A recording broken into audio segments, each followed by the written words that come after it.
Hello बच्चों। आज मैं आप लोगों को क्लास 9th की जो आपके पास मैथ्स की एनसीईआरटी की बुक है ना, उसमें आज हम अपना एक नया चैप्टर स्टार्ट कर रहे हैं। चैप्टर का नाम है the world of numbers. Chapter number 3 है ये आपके पास। आफ्टर पॉलिनोमियल आपको यही चैप्टर यहाँ पर रीड करना है। तो चलिए देखते हैं क्या है। एक बार चैप्टर देख लेते हैं, उसके बाद हम अपना टॉपिक स्टार्ट करेंगे।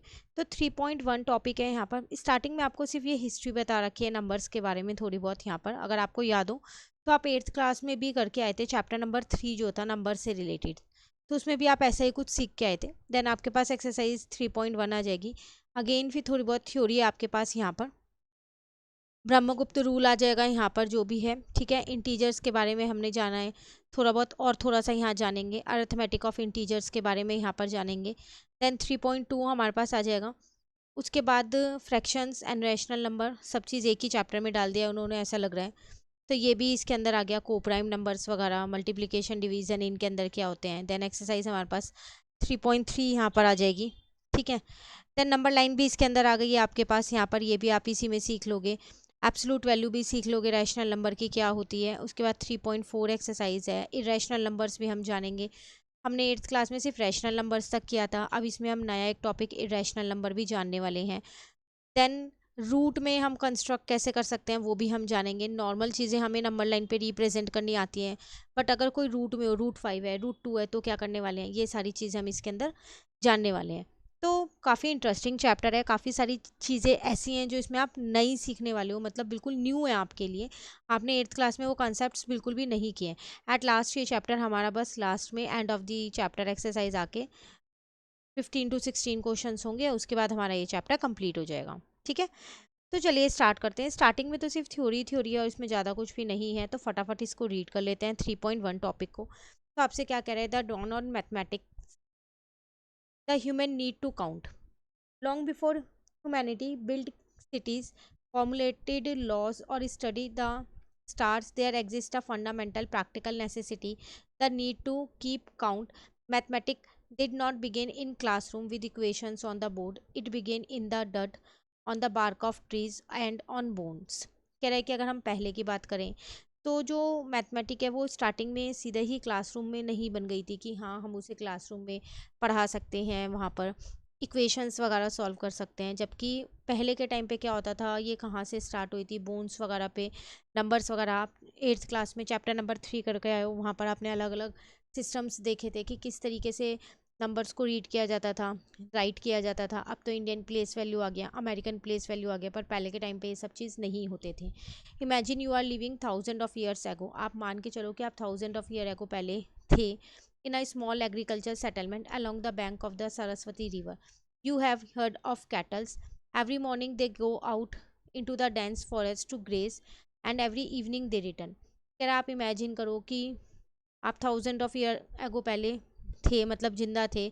उस टाइम पे आपके पास एक छोटा सा एग्रीकल्चर का वो था, साथ के साथ आपके पास कैटल्स थी, वो मॉर्निंग में जाती थी और शाम को वापस आती थी। How do you ensure that a self has not wondered of without word for numbers and without written symbols?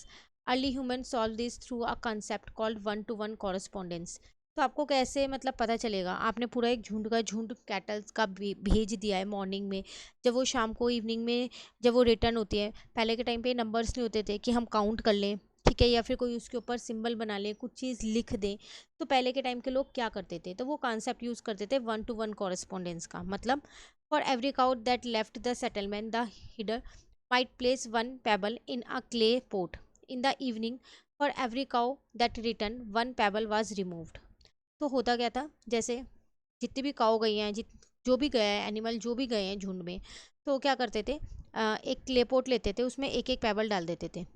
और एवरी इन द इवनिंग में क्या होता था, जैसे जैसे काऊ आती जाती थी, वो एक एक पेबल उसमें से निकालते रहते थे। जब सारे पेबल्स निकल जाते थे तो वो समझ लेते थे कि जितनी काऊ हमने भेजी थी उतनी काऊ वापस आ गई। लेकिन इन केस कोई भी पेबल क्ले पोट में रह जाता था, तो इसका मतलब कोई ना कोई काऊ उनकी मिसिंग है। तो वो पहले के टाइम के लोग ऐसे पता लगाते थे, क्योंकि नंबर्स वगैरह नहीं होते थे ना कि वो काउंट करके भेज दें, हमने 10 काऊ भेजी हैं, इवनिंग में 10 ही रिटर्न होनी चाहिए, तो वो नहीं था। तो ये उन्होंने अपना एक तरीका निकाल रखा था कि वो देख लेते थे, जैसे एक्का हो गई है तो उसने उन्होंने क्ले पॉट में एक पेबल डाल दिया, देन दूसरी गई है दूसरा, तीसरी गई है तीसरा, और जब शाम को वो रिटर्न होती है वापस आती है अपने घर, एक आई है तो उन्होंने एक निकाल दिया, दूसरी आ गई तो दूसरा पेबल क्ले पॉट में से निकाल दिया। तो इससे क्या होता था, जब पूरा क्ले पॉट खाली हो जाता था तो वो समझ जाते थे कि सारी काऊ वापस आ गई। पर कोई सा रह जाता था, एक या दो रह जाते थे, तो वो समझ जाते थे कि एक या दो काऊ मिसिंग है। If the port was empty at the end of the day, the head was safe. मतलब अगर शाम तक पूरा पोर्ट खाली हो गया तो समझो सब जने वो सेफ है। लेकिन इफ पेबल्स रिमेन, अगर रह जाती है तो कोई ना कोई काऊ मिसिंग है। This simply act as a matching one object to another with the was the birth of the natural number. तो सिंपली उन्होंने एक तरीका बना लिया। हम पे तो नेचुरल नंबर है 1 2 3 4 5 6 हम कर सकते हैं अब, लेकिन उस टाइम पे नहीं थे, तो उन्होंने एक तरीका निकाल लिया था कि इस तरीके से हम चीज़ों को काउंट कर सकते हैं। Now the history return in bone. अब बोन पे भी हिस्ट्री लिखी जाती थी क्या, कैसे? While the decimal place value system we use today was perfected in Indian subcontinent, the earliest physical evidence of humanity recording natural numbers takes up deep into the heart of Africa. The first mathematician did not use paper. They used telemark carved into bone. आपसे क्या कह रहा है, अब जो हम यहाँ पर decimal place value system use करते हैं आज के टाइम पे, बट ऐसा पहले नहीं होता था। तो पहले के लोग क्या करते थे, तो जो फर्स्ट मैथमेटिशियन था ना, उसने पेपर का यूज़ ही नहीं किया था। उसने टेलीमार्क्स वगैरह ड्रॉ किए, ऐसे टेलीमार्क आपको पता है, ऐसे ड्रॉ किए, ठीक है, 4 3 2 जो भी, बोन पे ड्रॉ किए। यहाँ पर आपको इमेज भी दे रखी होगी, ये रही, दिख रहे हैं, ये टेलीमार्क बनाए उन्होंने ऐसे, ठीक है।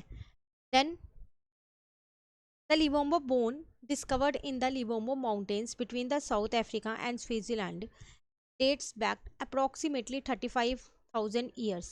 It is a bone featured 29 distinct deliberately carved uniformly sized notes.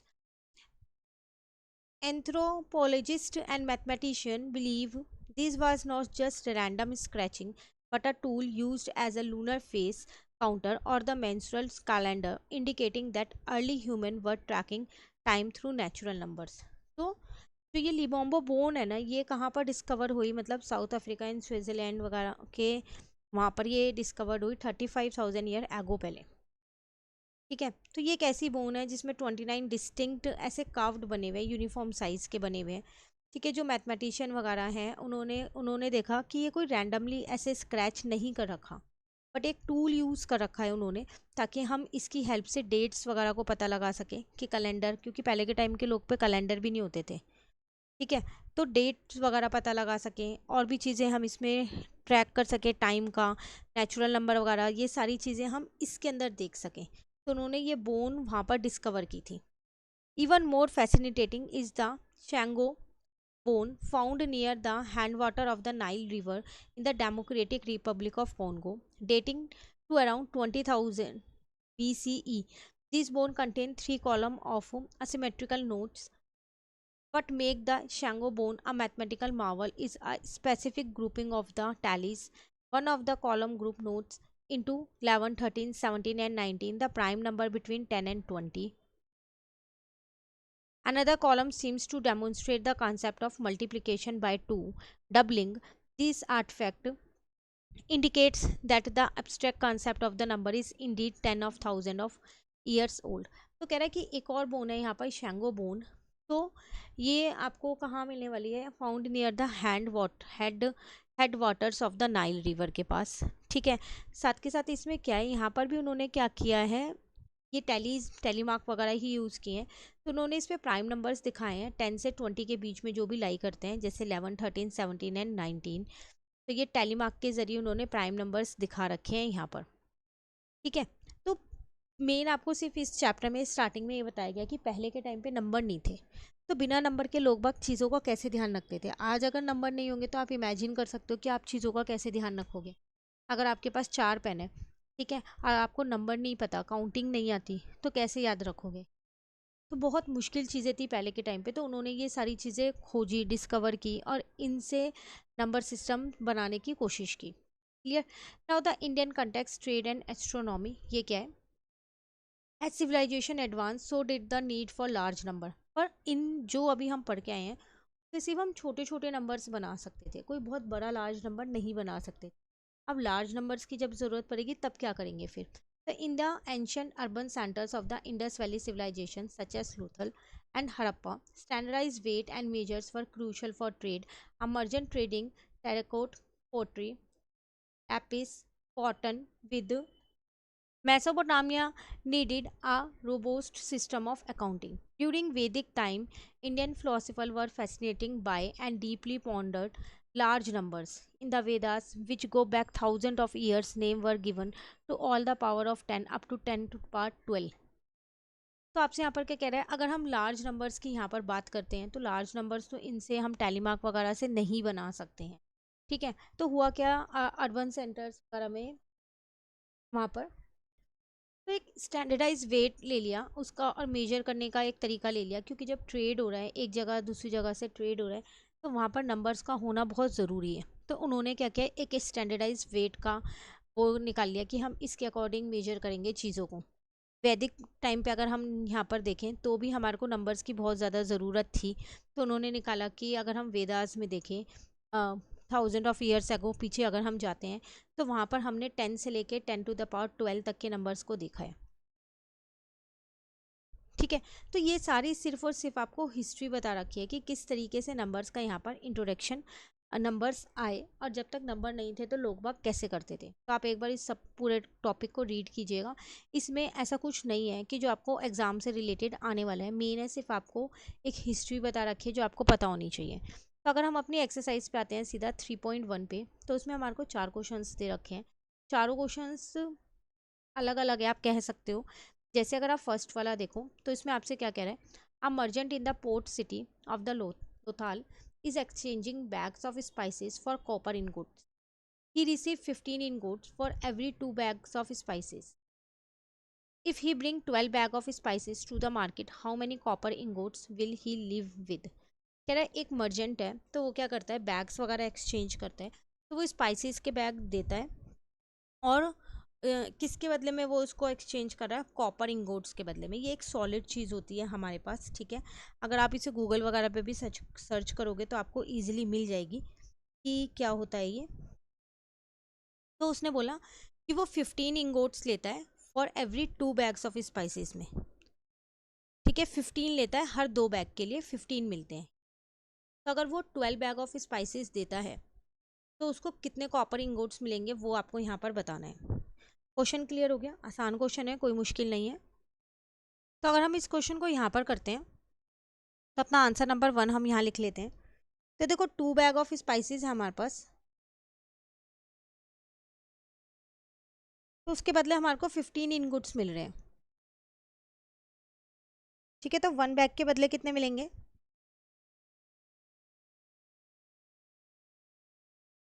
तो 15/2 मिलेंगे, 15/2 इनगुट्स। अब मुझे कितने का निकालना है, मुझे 12 बैग्स हैं। If you bring 12 bags of spices, तो फिर 12 बैग्स ऑफ स्पाइसेस के बदले कितने मिलेंगे,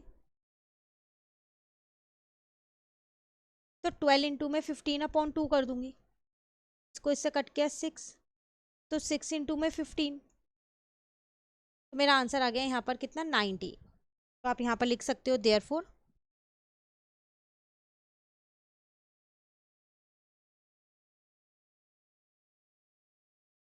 द मर्चेंट विल लीव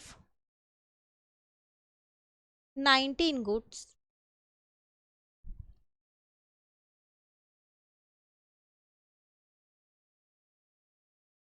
ठीक है। क्वेश्चन आपसे वो यही पूछ रहा था, how many copper ingots will he leave with, he leave with 90 इनगुट्स।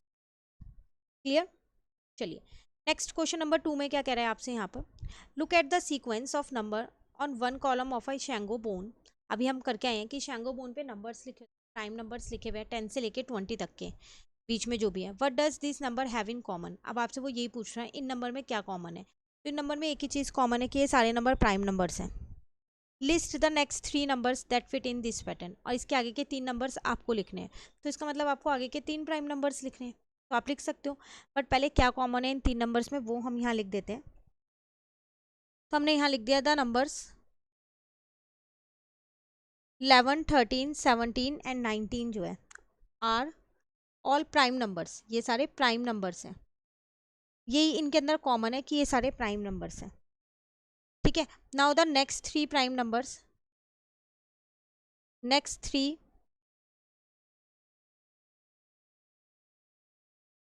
Prime numbers are, 19 के आगे के तीन प्राइम नंबर्स क्या होंगे, 23 है सबसे पहला, देन 29 है एंड 31 है। तो यही छोटा सा आंसर था आपके पास, आंसर नंबर 2 जो कंप्लीट हो गया। क्लियर। नाउ आते हैं आंसर नंबर 3 पे।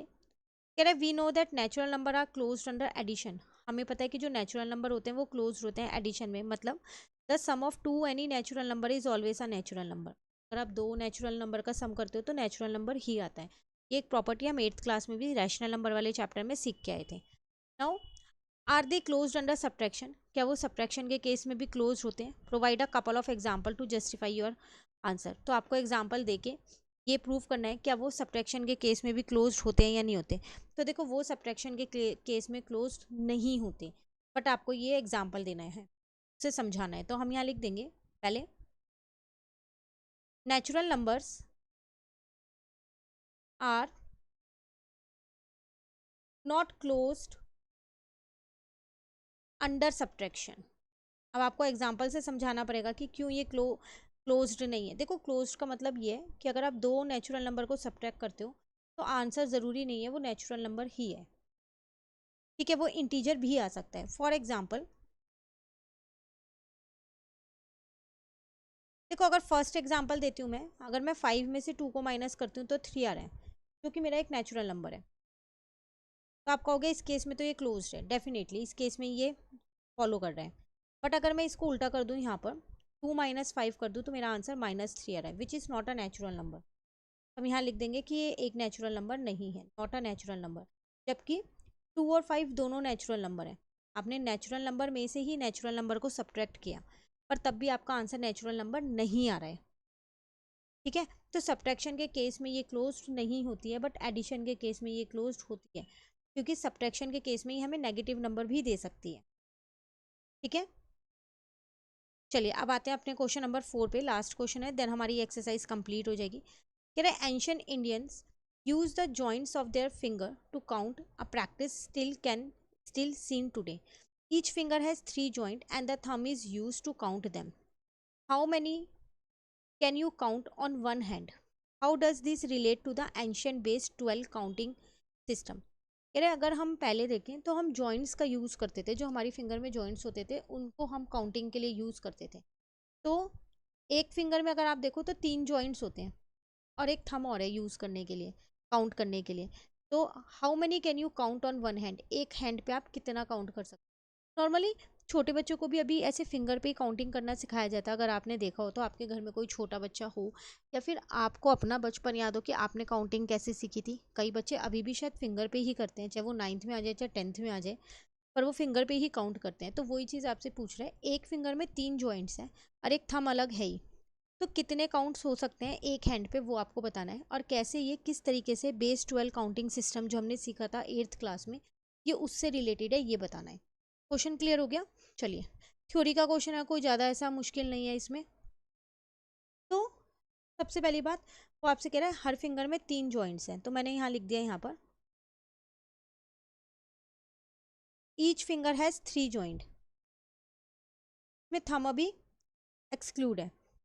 ठीक है, हम हमारे पास 4 फिंगर है, वन हैंड में 4 फिंगर्स होती हैं, तो नंबर ऑफ फिंगर्स यूज्ड कितनी हो जाएंगी, 4। अगेन थंब एक्सक्लूड हुआ है, थंब नहीं है क्योंकि उन्होंने थंब के लिए अलग बोला था। तो टोटल जॉइंट्स कितने हो जाएंगे 4 फिंगर के,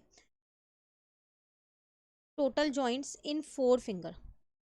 जब एक फिंगर में 3 है तो 4 फिंगर में कितने हो जाएंगे, 3 इंटू में 4। ठीक है, यहाँ पर फिंगर है, गलती से फिगर लिख दिया गया है, तो कितना आ जाएगा, 12 जॉइंट्स हो गए। ठीक है, तो इसका मतलब we can count up to 12 using one hand. अगर हम खाली फिंगर्स की बात करें तो हम 12 तक काउंट कर सकते हैं। मैंने यहाँ अगेन थंब नहीं लिया क्योंकि उन्हें बोला and the thumb is use to count them, thumb अलग है। बट हमें यहाँ से फिंगर के लिए पूछ रहा था कि हर एक फिंगर में 3 जॉइंट्स हैं, तो टोटल 4 फिंगर होती हैं, तो टोटल जॉइंट्स मेरे पास 12 हो गए, तो मैं 12 तक काउंट कर सकती हूँ वन हैंड में। अब वो आपसे कह रहा है कि ये कैसे, जो आपके पास बेस सिस्टम था 12, उसके साथ ये कैसे इंक्लूड है, उसके साथ ये कैसे रिलेट कर रहा है, वो आपको यहाँ बताना है। तो जब आप देख रहे हो कि एक फिंगर में आप 12 तक काउंट कर सकते हो, तो फिर वो बेस 12 से ही तो रिलेट करेगा ना, है ना। तो हम यहाँ लिख देंगे सिंपल से एक स्टेटमेंट, सिंस